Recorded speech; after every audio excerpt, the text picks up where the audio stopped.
So, good morning. This morning I want to think about communion. Uh, why do we do that? Well, the first part of the answer is because Jesus told us to do that. That's why we call baptism and communion ordinances, because they were ordained by Jesus himself. He said on that Last Supper, when before he was arrested, he said to his disciples, he said, as often as you do this in remembrance of me. So he said, this is my body. He gave them the bread. This is my body, which is given for you.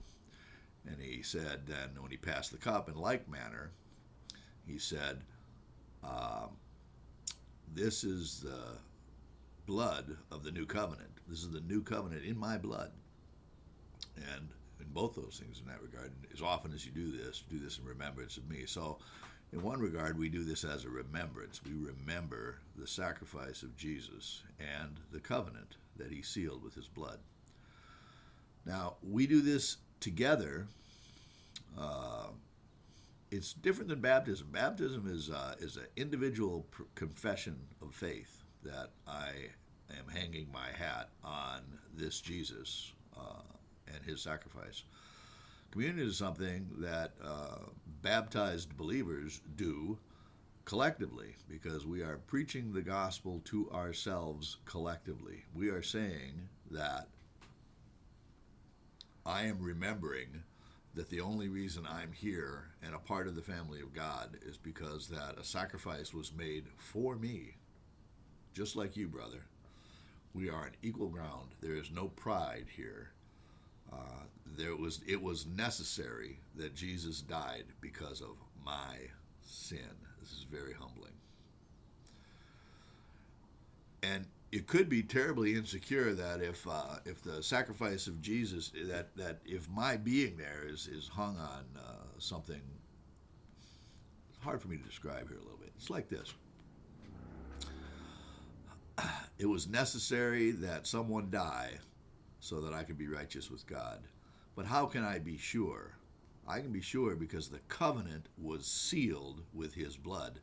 So on the one hand, his crushed body is incredibly humbling to all of us as believers, and collectively we are laid low by his death.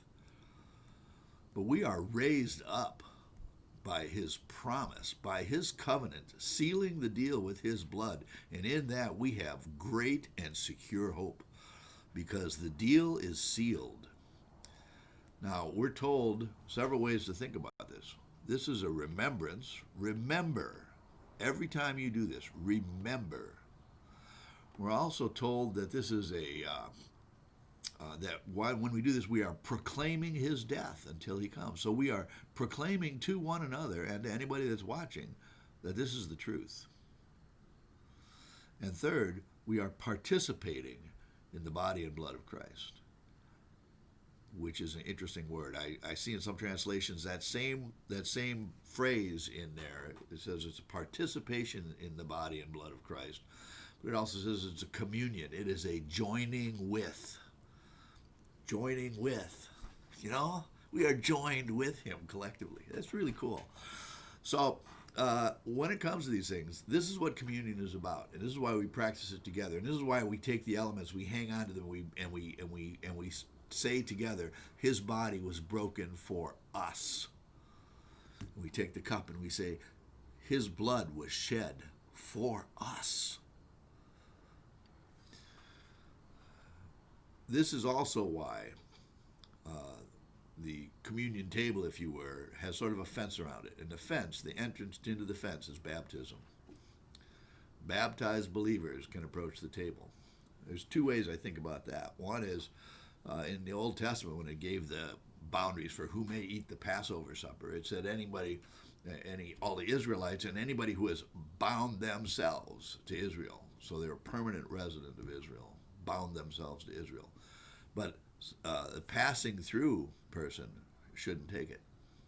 And I see a corollary to that. It is for those who have bound themselves to the church, and that binding is baptism.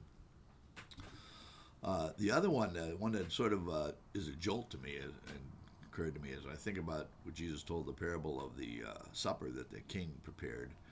And he invited the guests, and nobody came, so he sent out into the highways and the byways and invited everybody in and just compelled them to come in. And then everybody was there eating, and he walked through, and he spotted one guy, and he said, "Friend, why aren't you in wedding clothes?" The guy had no answer, and the king ordered him thrown to the outer darkness.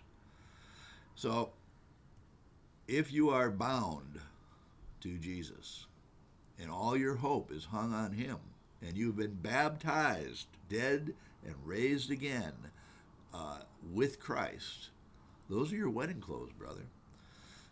And come to the table. Come to the table and feast on his goodness and have communion with him, with us, with the bread and the wine. Thanks for listening.